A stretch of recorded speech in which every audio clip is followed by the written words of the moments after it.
Смелые решения для малых территорий. Слоган третьего Всероссийского инвестиционного сабантуя соответствует подписанным соглашениям и новым проектам, которые будут реализованы в Башкортостане в ближайшее время. Экономика нуждается в таких мероприятиях. Это понимают и 900 участников из России и зарубежья. Ключевое слово в этом форуме – это инвестиционный. Поэтому, что касается инвестиций, несколько слов хочу сказать. Мы действительно взяли очень хороший темп. Мы прошлый год, два прошлых года плюс 119, да, что-то такое процент. Это очень большие цифры. Октябрь, первый квартал мы начали 81, полугодие уже 96, и мы уверены, за 100 уйдем, даже в такой тяжелый год. При этом инвесторы готовы вкладываться не только в бизнес и крупные предприятия. Лучшие вложения – это здоровье и будущее детей. Организовать правильный отдых для ребят из Башкортостана готовы федеральные компании. Соглашение о строительстве круглогодичного лагеря подписано в Сибае. Открытие аналогичных объектов на Дальнем Востоке одобрил президент России Владимир Путин. Мы начали нашу проектную деятельность с Республики Якутия. Сейчас там уже реализуется и строится первый детский лагерь в рамках КГЧП. Второй детский лагерь мы запускаем в Хабаровске. И именно сегодня на пленарном заседании здесь, на Зауралье, было показано отрывок из выступления Владимира Владимировича Путина о данном подписанном соглашении. И нам очень приятно, что руководство Республики Башкортостан является социально активным и уделяет огромное внимание социально значимым проектам. Они нас пригласили сюда для создания такого же всесезонного круглогодичного детского центра более чем на 500 мест. Проект будет реализован в течение 3 лет на условиях государственно-частного партнерства. Содействие окажет компания «Системные концессии», которая также планирует возвести на проспекте Салавата Юлаева в Уфе Ледовый дворец за 3 миллиарда рублей. Предварительное соглашение было подписано еще в Казани на форуме «Россия. Спортивная держава». Центр имени Александра Симака могут открыть к 450-летию башкирской столицы. В настоящий момент мы готовим архитектурную концепцию, готовим и собираем технико-экономические показатели проекта, после чего будет сформирована финансовая модель, юридическая модель и подана частно-концессионная инициатива. После этого будут определенные законом временные параметры, после которых будет определен победитель конкурса, потому что сейчас говорить о том, что будем мы инвестором или кто-то другой, невозможно, да? Это открытый конкурс публичный. Вообще процедура занимает от 6 до 12 месяцев, но учитывая такой позитивный настрой республики на ускорение темпов, да, такую подачу энергичную, я думаю, что мы уложимся в более короткие сроки. 650 миллионов рублей вложит Макдональдс в строительство 7 новых ресторанов быстрого питания в городах республики. При этом планирует создать 600 рабочих мест. А сырье на кухню будут поставлять башкирские фермеры. Но компания расширяется в регионе не только для того, чтобы заработать. Прорабатывается вопрос открытия бесплатной гостиницы «Семейная комната Роналда Макдоналда» для проживания родителей ребят, которые находятся на длительном лечении в Республиканской детской клинической больнице. Created free family hotels. Дом Рональда Макдоналда, благотворительный фонд, занимается обучением специалистов по работе с детьми с различными осложнениями. То есть это те основные направления социальных проектов, которые как раз реализует дом Рональда Макдональда. И самое главное, у нас есть такие проекты, есть семейные комнаты, есть полноценный большой дом Рональда в Казани. И мы надеемся, что в ближайшие годы мы сможем совместно при поддержке региональных властей открыть подобный проект и в Уфе. Также среди иностранных участников инвест-сабантуя были представители Турции, Казахстана и Беларуси. В сотрудничестве с Башкортостаном заинтересованы и многие российские компании.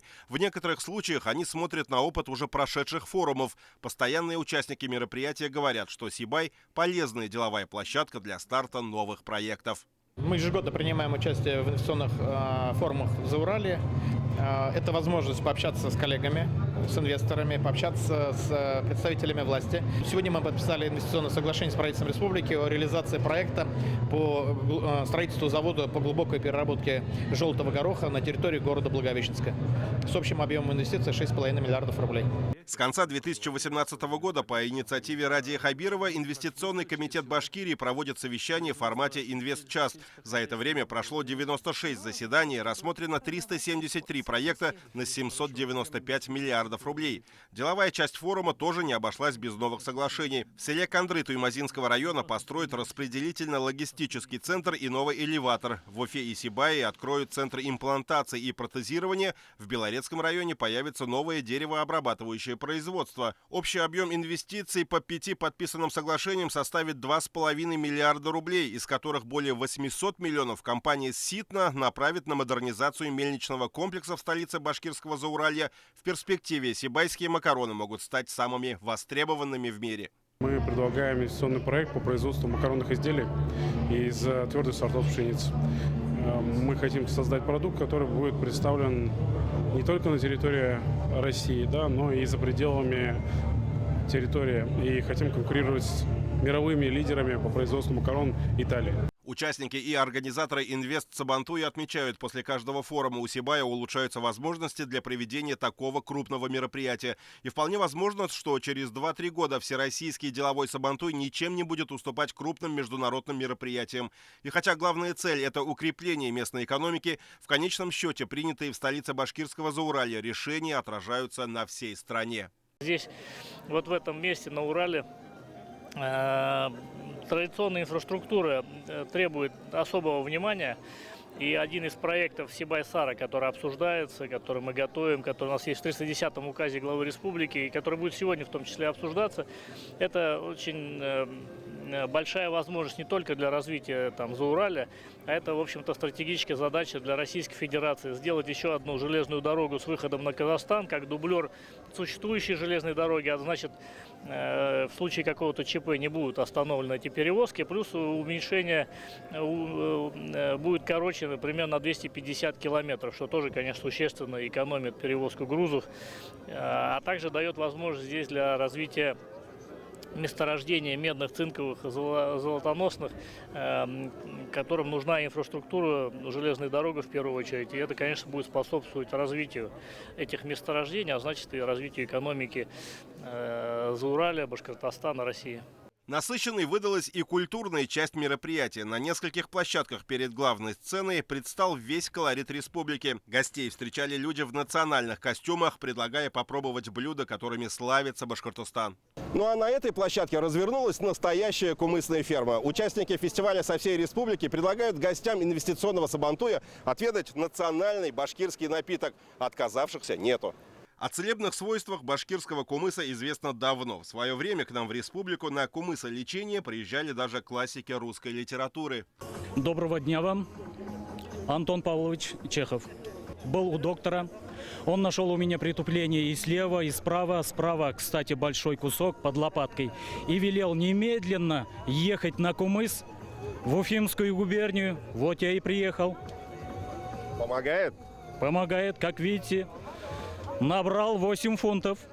Но так же, как и бизнесу, аграрному сектору в этом году тоже пришлось нелегко. И дело не только в ограничениях в связи с коронавирусом. Регион пережил небывалую засуху, ущерб от которой Минсельхоз Башкортостана оценил в свыше 30 миллиардов рублей.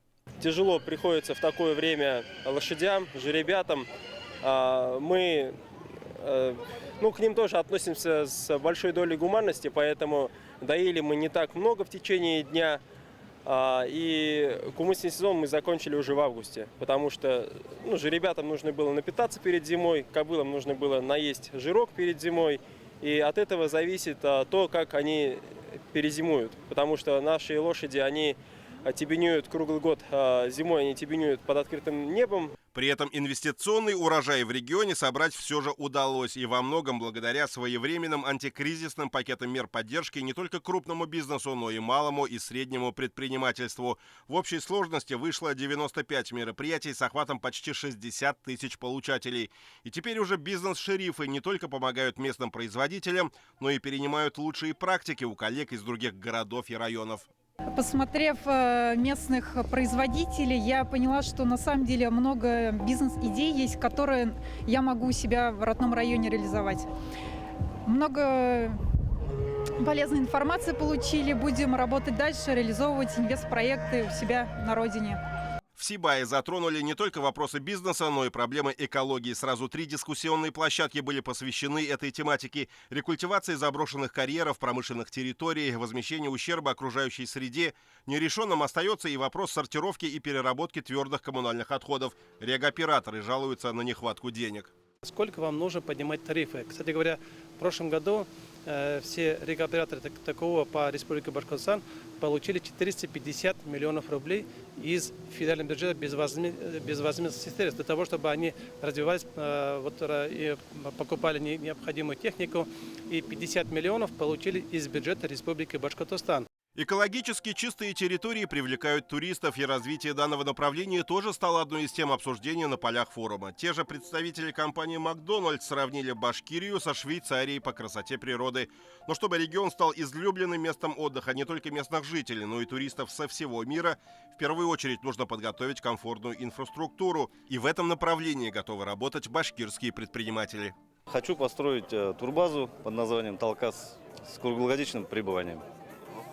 То есть башкирскую деревню, домики с круглогодичным проживанием, ледовый городок, ледовый каток, хоккейную площадку.